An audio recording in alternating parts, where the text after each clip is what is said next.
Welcome back. We're going to be diving into volunteer strength, or the strength of your volunteer engagement.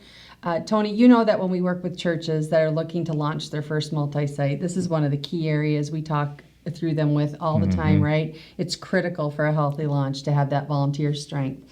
And for healthy, sustaining multi-site churches, when we think about volunteers, where do you want to start this conversation? Yeah, so I'm going to go back to one of the first churches that got stuck, and we read about the stuck church actually in Acts 6. Okay. And in Acts 6, I love the story because we're hearing the story of this new church. It's healthy, it's growing, but there's still some problems in the church. And the biggest problem we see identified in this passage is part of the ministry is just not working correctly.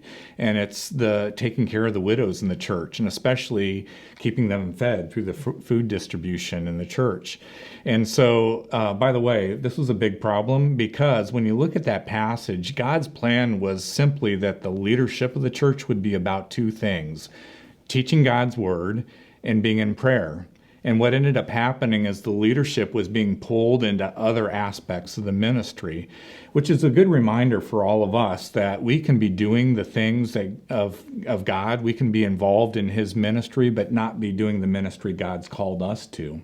And that's what was happening in Acts 6. The leaders were doing things that were a part of His work, that were a part of His ministry, but they learned we need to empower others to take on this ministry as well. In fact, when you look at that passage, verse 7 says specifically at the end of this, when they do begin to empower others to take on that ministry, God's message continued to spread. The number of believers greatly increased in Jerusalem, and many of the Jewish priests were converted too.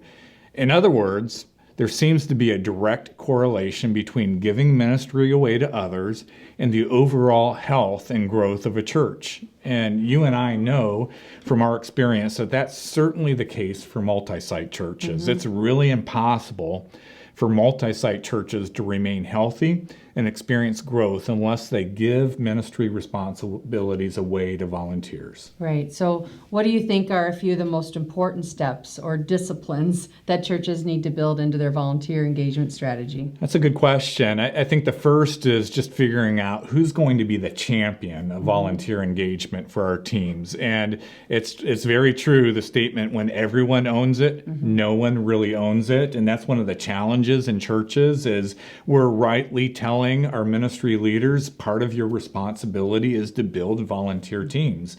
But commonly in churches and even multi-site churches, they haven't identified who's that champion that's going to make sure that this strategy is actually happening in every area of our church and in every location in our church. And that champion isn't the one recruiting all the volunteers. That's right. Right? That's right. They're Right. just making sure there's a great volunteer engagement strategy. In fact, that leads me to the second key area, and that's there needs to be a way to track volunteer engagement.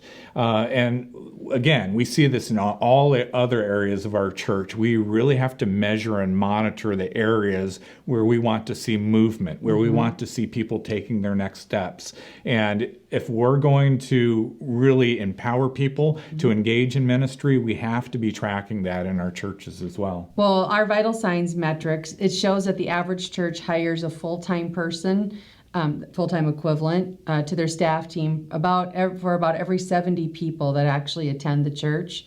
But we've actually seen that number go as low as 17 people for every full-time equivalent. One staff person for every small group in the church. Yes, yes.